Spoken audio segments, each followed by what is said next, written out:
What's up, guys? It's Dontavious here, three-time Team USA high jumper, five-time NCAA All-American, currently with a personal best of 7 feet, 5 inches in the high jump, currently top 30 in the world right now.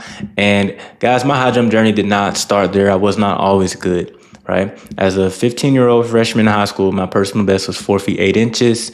Then I went 5'10" as a sophomore, 6'3" as a junior. Opened my senior season at 6'6" and jumped 7 feet by the end of my senior season.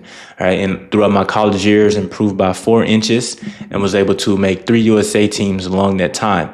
Right, and over my time in college, right, over the past really 6-7 years. So from my time in college and the 2 years I've been out of college, I've coached hundreds of high school athletes to be able to jump personal best, jump school records, qualify for state championships, win state championships. And many of the athletes that I've coached in high school are now competing in college right now, as well as the athletes that I have on their way to college, right? So when you look at my journey and you look at my success, I want you to understand that this is not an anomaly. I am not some superhuman who was just able to just do this crazy thing. No, no, that is not what it is. Everything that I've done is replicable when you have the system. And that's exactly what I've designed over my 10 plus years competing in a sport that's allowed other athletes to achieve some of the feats that I've been able to achieve through my coaching, right? But today, what we're talking about is 30 for 30. So high jump and warming up in the high jump. So I've talked to athletes and they've told me, how long they usually warm up. I know when I was in high school, I think I was probably warming up for about maybe 20 minutes, maybe 30 minutes, maybe total, right? I've heard athletes, I've been told 10 minutes, 15 minutes, prepare for the jump, 20 minutes, right? And I'm going to tell you this. As a high jumper, as an athlete, this event is a power event. It's a very powerful event. We have to put so much force into the ground. If you're only warming up for 10 minutes, 15 minutes, or your only warming up consists of just being at the pit, you didn't do that right, okay? And I'm saying this because if you were able to warm up your body completely and get your body into this mode of actually being ready to go and fire off, that's how you're going to jump your highest bars. So right now, if your PR is a certain height and you realize, well, I'm only warming up for 15 minutes, you need to triple that. Let's just think about in basketball, when you have athletes and they get ready they have their game going on, all right? Before practice even starts, or before the game actually even starts, they have like an hour shoot around, or 2 hours. They're shooting around or warming up, preparing for the game, breaking sweats, right? You should do the same thing in high jump. You should be breaking a sweat.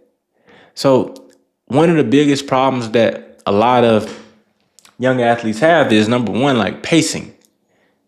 When they warm up, they just kind of speed through it. They just go. It's not very intense. And they just get through it fast. They just check all the boxes, do each drill one time, and they're ready to go. No. When you're warming up, it should be intense enough to where your heart rate goes up, you're breaking a sweat, you feel your body like you can feel that you're warming up and you're getting ready to go. That is what a warm-up should be like. And that's why we're in 30 for 30. Right? It should be 30 minutes in the flat. So basically in your actual running shoes, and 30 minutes at the high jump apron, right? And this isn't an end all be all perfection rule. Some people warm up for 45 minutes. Some people warm up for a whole hour and then spend another 30 minutes or even up to 45 minutes at the high jump apron, right? But this is what I'm saying. This is a good rule of thumb if you have not been warming up for at least an hour before your competition. 30 minutes in your flats doing sprint drills, whether that's the A skips, B skips, all those things, the different warm-ups, the different stretches, doing all that, 30 minutes.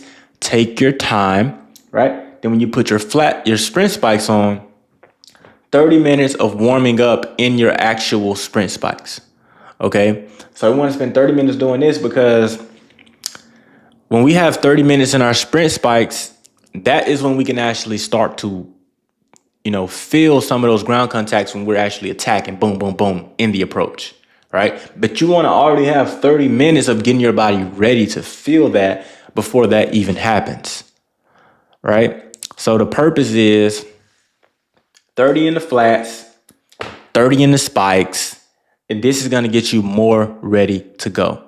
And I'll tell you, if you haven't been warming up for approximately 45 minutes to an hour, you've been losing, like you've been undercutting yourself. You've been losing high jump gains that you could have been getting. And this goes for practice and competition, right? In practice, the warm up is the specific drills. Like when you talk about at the pit, the specific drills that you're doing when you're preparing to get ready to basically jump, right? Sometimes they can be between 20 and 30 minutes, but I'm talking about at a competition.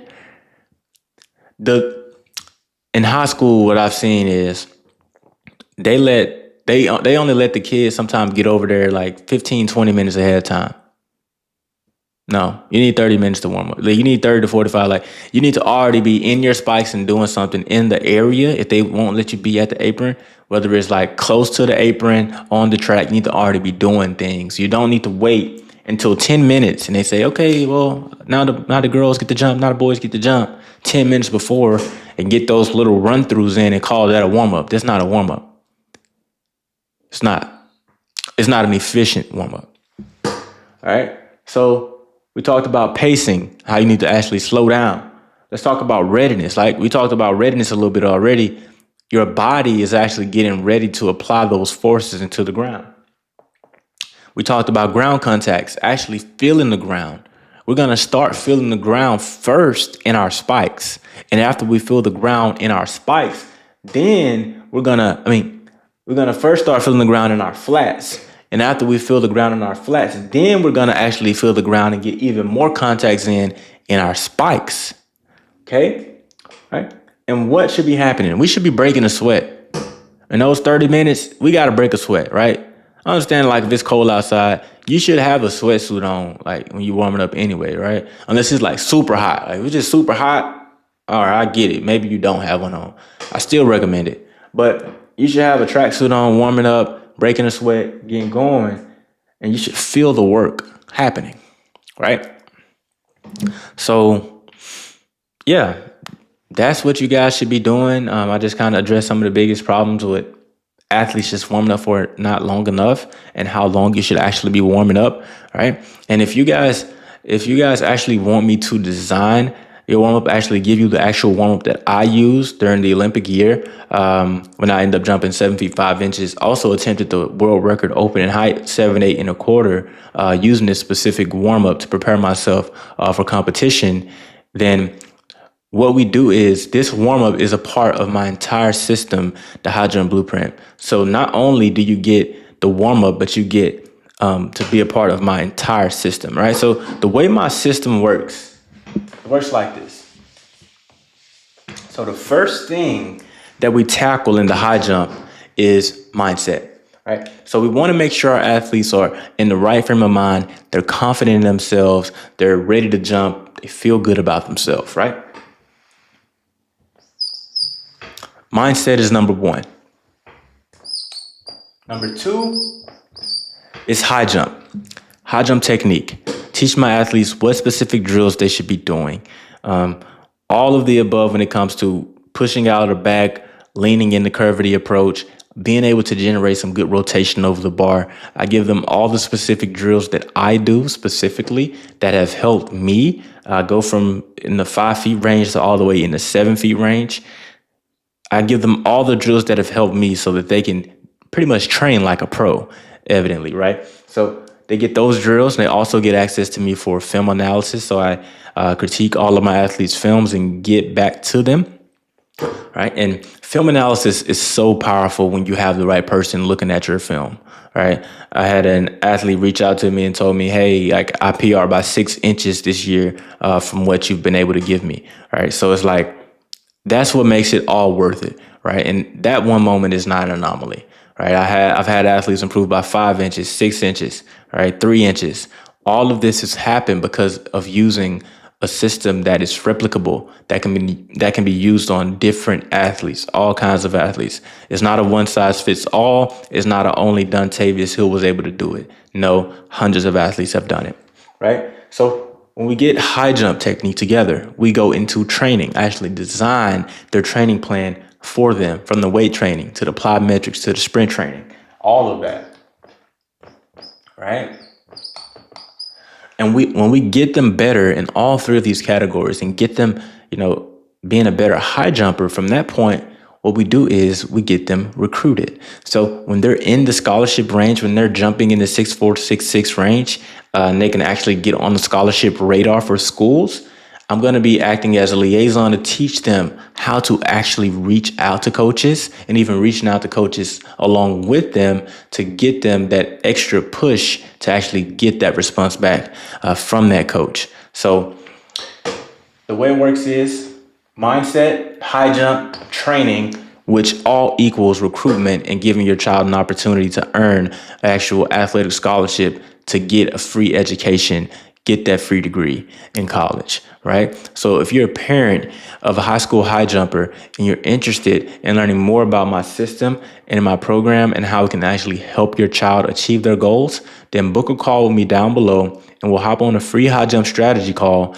where we'll look at where your child is currently in their high jump journey, see where they want to get to, and then implement a plan and show you where we can actually make improvements to actually help them achieve their goals. So like I said, guys, if you're interested in helping your child actually succeed in the high jump, book a call with me down below and we'll get you guys plugged in.